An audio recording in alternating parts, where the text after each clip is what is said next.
Hi friends, ഈ video കാണുമ്പോൾ നിങ്ങളുടെ മനസ്സ് സന്തോഷം കൊണ്ട് ഉന്മത്തമാകും. കാരണം അത്രയും മനോഹരമായ കാഴ്ചകളാണ് ഈ വീഡിയോയിലൂടെ നിങ്ങൾ കാണുന്നത്. അതുകൊണ്ട് വീഡിയോ സ്കിപ്പ് ചെയ്യാതെ മുഴുവനും കാണണം. ആദ്യമായി പറയട്ടെ, നമ്മളൊരു ഫാമിലി ട്രിപ്പാണ്. തമിഴ്നാട്ടിലെ തിരുപ്പൂരിലൂടെയാണ് യാത്ര ചെയ്യുന്നത്. സമയം സന്ധ്യ ആവാറായി. 39 കിലോമീറ്റർ ദൂരെയുള്ള സെഞ്ചേരി മലയിലാണ് ഈ നീണ്ട യാത്ര.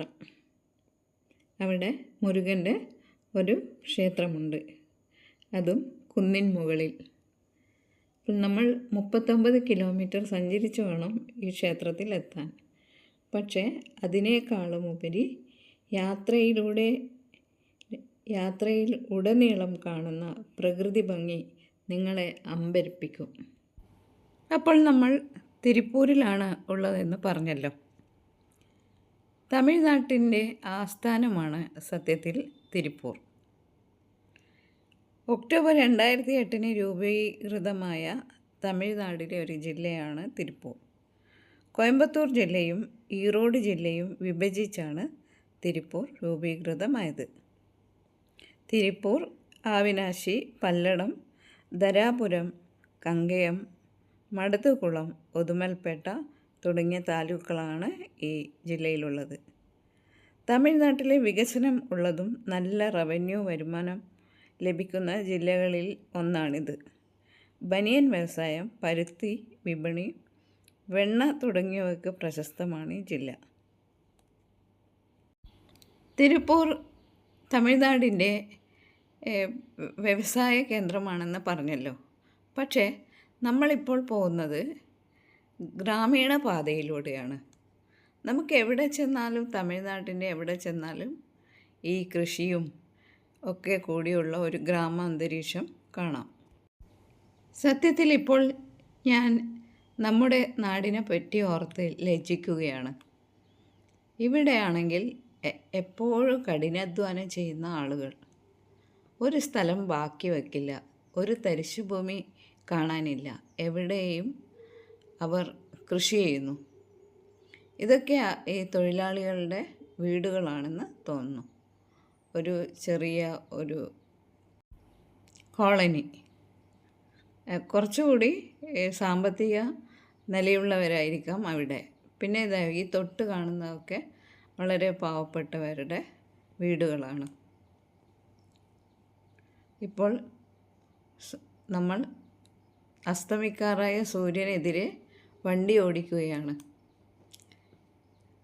നോക്കുമ്പോൾ റോഡിന് രണ്ട് ഭാഗത്തും കൃഷിയാണ്. ഇത് ചോള കൃഷിയാണെന്ന് തോന്നുന്നു.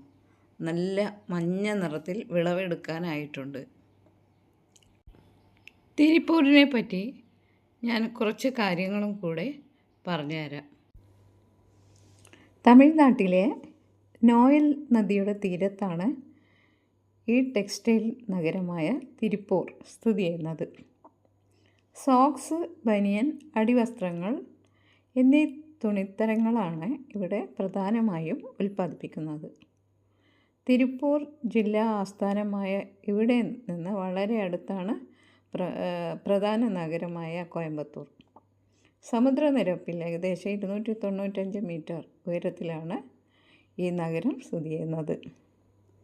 കോയമ്പത്തൂർ നഗരത്തിൽ നിന്ന് 50 കിലോമീറ്റർ ദൂരെ സ്ഥിതി ചെയ്യുന്ന തിരുപ്പൂരിൽ ഉൽപ്പാദിപ്പിക്കുന്ന കോവൈ കോട്ടൺ സാരികൾ ഉയർന്ന ഗുണനിലവാരത്തിന് പ്രശസ്തി ആർജിച്ചവയാണ്.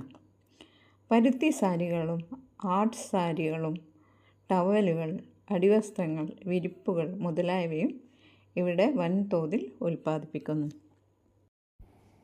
ഇനി വ്യത്യസ്തമായ മറ്റൊരു കാഴ്ചയാണ് നിങ്ങൾ കാണുന്നത്. എന്താണെന്നോ? കാറ്റാടിപ്പാടങ്ങൾ. എന്താണ് കാറ്റാടിപ്പാടങ്ങൾ? ഈ വെറുതെ അടിച്ചു പോകുന്ന കാറ്റിൽ നിന്ന് ഊർജം ഉൽപ്പാദിപ്പിക്കുന്നു. തമിഴ്നാട്ടിൽ മാത്രം കാണുന്ന ആണോ എനിക്ക് അറിയില്ല. കാരണം പണ്ടൊക്കെ ഞങ്ങൾ പളനിയിലൊക്കെ പോകുമ്പോൾ ഇത് കണ്ട് അത്ഭുതം കൂടാറുണ്ട്. അന്ന് നമ്മളൊക്കെ ചെറിയ കുട്ടികളായിരുന്നു. അപ്പോൾ ഈ സദാസമയം ഇങ്ങനെ തിരിഞ്ഞുകൊണ്ടിരിക്കുന്ന ഇത് ഒരു തെല്ല് അത്ഭുതത്തോടെയാണ് അന്ന് നോക്കിക്കണ്ടിരുന്നത്. ഇന്നാണ് സത്യത്തിൽ ഇതിൻ്റെ ഗുണം മനസ്സിലാവുന്നത്. തമിഴ്നാട് അവരുടെ ഓരോ കാര്യങ്ങളും വളരെ ചിട്ടയോടുകൂടി അവർക്കില്ലാത്തത് അവർ ഉണ്ടാക്കി കാണിക്കുന്നു. ഈ കാറ്റാടി പാടങ്ങളിൽ നിന്നാണ് ഊർജം, വൈദ്യുതി എല്ലാം നിർമ്മിക്കുന്നത്. കണ്ടോ, എന്ത് മനോഹരമാണ്. ഈ ഒരുപാട് സ്ഥലത്ത് ഈ കാറ്റാടി പാടങ്ങളാണ്. ഇതിൻ്റെ ഫാൻ ഇങ്ങനെ എല്ലാ സമയവും കാറ്റിൽ കറങ്ങിക്കൊണ്ടിരിക്കും. ഇതൊക്കെ എന്ത് ഭംഗിയാണല്ലേ. ഇപ്പോൾ എനിക്ക് തോന്നുന്നു വിളവെടുക്കാനായ കൃഷിയിടങ്ങളാണ്. മഞ്ഞ നിറത്തിൽ രണ്ട് ഭാഗത്തും ആയി കാണാം.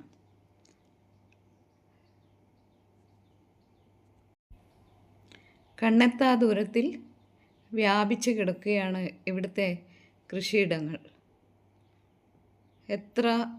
ഈ സ്ഥലത്ത് പോലും ഇവർ എത്ര കഠിനാധ്വാനത്തോടു കൂടിയാണ് ഈ കൃഷിയൊക്കെ ചെയ്യുന്നതെന്ന് ഓർത്ത് നമ്മൾ ഇവരെ പറ്റി അഭിമാനിക്കണം. അവർക്ക് വെള്ളം പോലും കിട്ടാനില്ല, എന്നിട്ടും അവർ ഇവിടെ ഈ തരിശായ ഭൂമികളിൽ കൃഷി ചെയ്യുന്നു. ഇവിടെ വന്നാണ് കേരളത്തിലുള്ള ആളുകൾ ഒരു ഹോൾസെയിൽ ഷോപ്പൊക്കെ തുടങ്ങുമ്പോൾ ഈ തിരുപ്പൂർ, ഈറോഡ് ഇങ്ങനെയുള്ള സ്ഥലത്ത് വന്നാണ് സാധനങ്ങൾ മൊത്തമായി വാങ്ങിക്കൊണ്ടു പോകുന്നത്. ഇത് കൃഷി ചെയ്യുന്ന സ്ഥലമായതുകൊണ്ടാവാം ഇവിടെ ജനസാന്ദ്രത കുറവാണ്. ദൂരെയായി 1-2 വീടുകൾ മാത്രമേ കാണപ്പെടുന്നുള്ളൂ. ഇത് തെങ്ങ് കൃഷി ചെയ്യുന്ന ഒരു സ്ഥലമാണ്. സത്യത്തിൽ കേരളത്തിലായിരുന്നു പണ്ടൊക്കെ ഈ തെങ്ങ് ധാരാളമായി ഉണ്ടായിരുന്നത്. എന്നാൽ ഇപ്പോൾ തെങ്ങ് കൃഷിയൊക്കെ കേരളത്തിൽ എല്ലാം നശിച്ചിരിക്കുകയാണ്. ഇവിടെ തമിഴ്നാട്ടിലോ അവർ കേര കൃഷിയും കൂടെ ചെയ്യുന്നുണ്ട്. എൻ്റെ കുട്ടിക്കാലത്തൊക്കെ തമിഴരായിരുന്നു കേരളത്തിൽ വന്നുകൊണ്ടിരുന്നത്. എന്നാൽ ഇപ്പോൾ ബംഗാളികളെ മാത്രമേ നമ്മൾ കാണുന്നുള്ളൂ. ചെറിയ ചെറിയ വീടുകളും, ഞാൻ നേരത്തെ പറഞ്ഞല്ലോ, ശരിക്കും ഒരു പക്കാ വില്ലേജാണിത്. വലിയ കെട്ടിടങ്ങളൊന്നും ഇവിടെ കാണാനില്ല. ഇടയ്ക്ക് മാത്രം ഓരോ പെട്രോൾ പമ്പ് ഒക്കെ കാണാം. നമ്മൾ യാത്ര തുടങ്ങിയത് പൊള്ളാച്ചി എന്ന സ്ഥലത്തൂടെയാണ്. ഇപ്പോൾ പൊള്ളാച്ചിയൊക്കെ കഴിഞ്ഞു. നമ്മൾ സെഞ്ചേരി എന്ന ഗ്രാമത്തിലെത്തി എന്നൊരു ബോർഡ് കണ്ടു. അപ്പോൾ നമ്മൾ അടുത്തായി ഇവിടെ അമ്പലത്തിലെത്തും. കണ്ടോ, ഇവിടെ ഒരു ബോർഡ് കാണാം. ഇനി സെഞ്ചേരിയിലെത്താൻ അധിക ദൂരമില്ല. എന്തായാലും അധികം താമസിയാതെ നമ്മൾ ആ കോവിലിൽ എത്തും. അതിനു മുമ്പേ ഈ ക്ഷേത്രത്തിനെ പറ്റിയുള്ള ഐതിഹ്യ കഥകളും മറ്റ് കാര്യങ്ങളും പറയാം. കോയമ്പത്തൂർ ജില്ലയിലെ സുൽത്താൻ പേട്ടയ്ക്ക് സമീപം സ്ഥിതി ചെയ്യുന്ന പുരാതനവും പ്രസിദ്ധവുമായ ഒരു ഹൈന്ദവ ക്ഷേത്രമാണ് സെഞ്ചേരി മല മന്ദിരഗിരി വേലായുധ സ്വാമി ക്ഷേത്രം. ഈ ക്ഷേത്രത്തിനെ പറ്റി കൂടുതൽ വിവരങ്ങൾ പറയാം. ആദ്യം നമുക്ക് ഈ ക്ഷേത്രത്തിൻ്റെ ഐതിഹ്യം പറയാം. അസുരനായ ശൂരപത്മനെ വധിക്കുന്നതിനായി യുദ്ധത്തിന് പുറപ്പെട്ട മുരുകനെ ശിവൻ ഈ മലയിലേക്ക് വിളിപ്പിക്കുകയും അജയ്യമായ ശക്തി ലഭിക്കുന്നതിനായി പ്രത്യേക മന്ത്രങ്ങൾ ഉപദേശിച്ചു കൊടുക്കുകയും ചെയ്തു എന്നാണ് വിശ്വാസം. അതിനാൽ ഈ മല മന്ദിരഗിരി എന്നും ഭഗവാൻ മന്ദിരാചലമൂർത്തി എന്നറിയപ്പെടുന്നു. 12 കൈകളുള്ള മുരുകൻ ഇടത് കൈയിൽ പൂവൻ കോഴിയെ പിടിച്ചിരിക്കുന്നത് ഇവിടുത്തെ ഒരു പ്രത്യേകതയാണ്. കൂടാതെ വിഷ്ണു ഭഗവാൻ തൻ്റെ വലത് കൈയിൽ ശിവലിംഗം ഏന്തി നിൽക്കുന്ന അപൂർവമായ ഒരു പ്രതിഷ്ഠയും ഇവിടെ കാണാം. ഇപ്പോൾ ദൂരെയായി സെഞ്ചേരി മല കാണാൻ തുടങ്ങി. ഇതിൻ്റെ ചരിത്രം എന്താണെന്ന് വെച്ചാൽ, പഴയ രാജാവായിരുന്ന കരിക്കാല ചോളനാണ് ഈ ക്ഷേത്രം ആദ്യം നിർമ്മിച്ചതെന്ന് കരുതപ്പെടുന്നു. പിന്നീട് 13-ാം നൂറ്റാണ്ടിൽ വീരബല്ലാല മൂന്നാമൻ ഇത് പുതുക്കിപ്പണിതു. 252 പടികളുള്ള ഒരു ചെറിയ കുന്നിൻ മുകളിലാണ് ഈ ക്ഷേത്രം സ്ഥിതി ചെയ്യുന്നത്. മലയുടെ മുകളിലേക്ക് വാഹനങ്ങൾക്ക് പോകാൻ റോഡ് സൗകര്യമുണ്ട്. ജ്ഞാനതീർത്ഥം എന്നറിയപ്പെടുന്ന വറ്റാത്ത ഒരു അരുവി ഇവിടെ ഉണ്ട്. ഇപ്പോൾ ചില ക്ഷേത്രങ്ങളുടെ ഗോപുരങ്ങളൊക്കെ കണ്ടു തുടങ്ങി.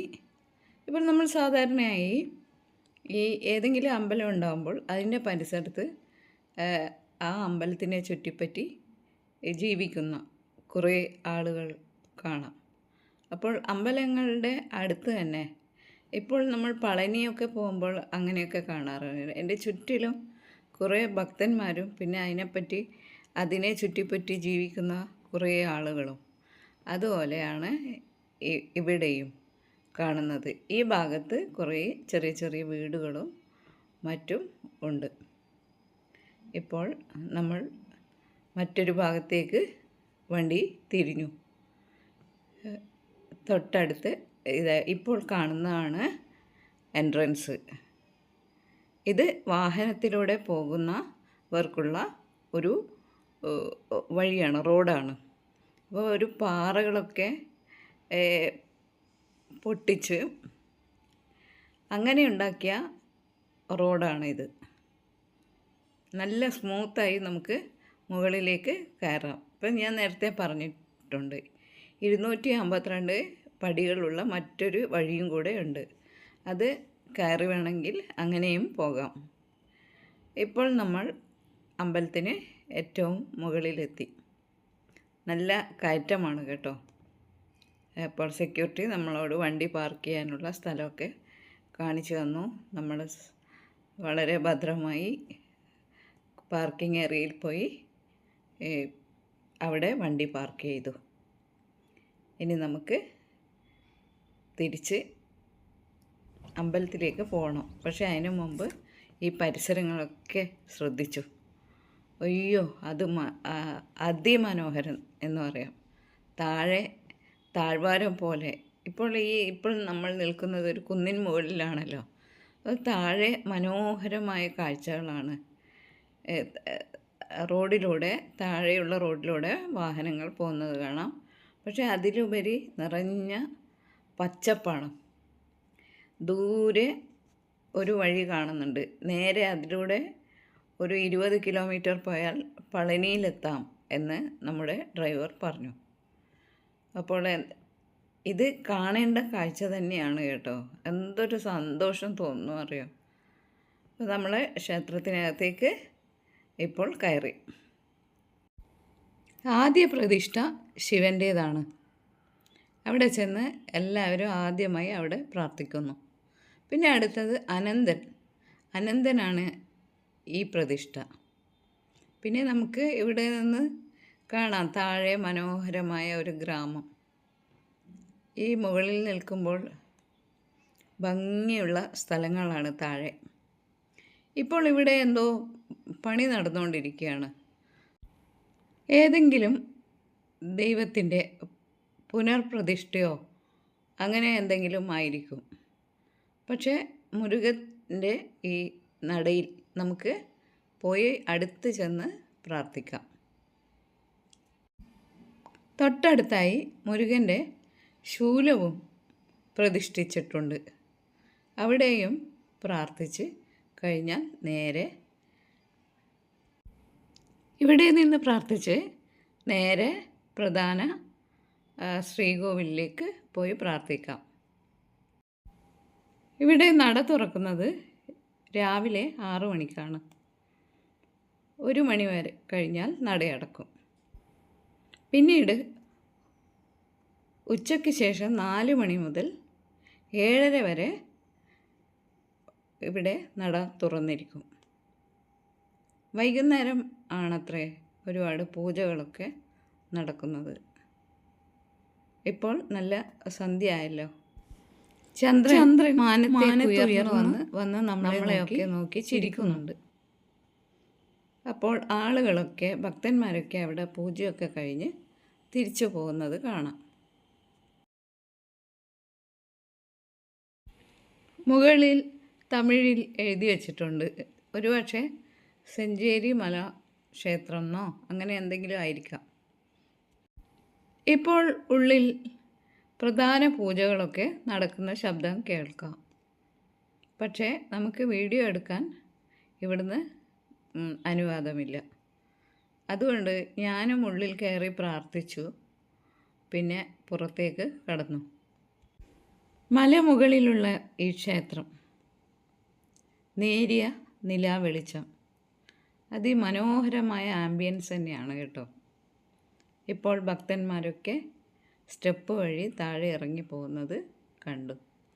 നമ്മളും സൈഡിലായി അമ്പലത്തിൻ്റെ വരാന്തയിൽ ഇങ്ങനെ ഇരുന്നു.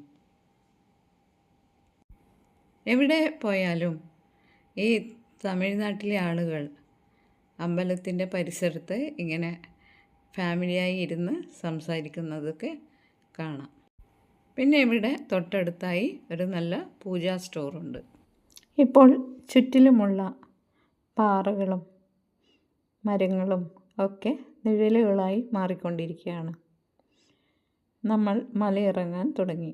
ദൂരെ ഇരുട്ടിൽ വൈദ്യുത വിളക്കുകൾ പ്രകാശിക്കുന്നത് കാണാം. അപ്പോൾ സുഹൃത്തുക്കളെ, ഈ മറ്റൊരു വീഡിയോയുമായി ഞാൻ ഉടനെ വരാം.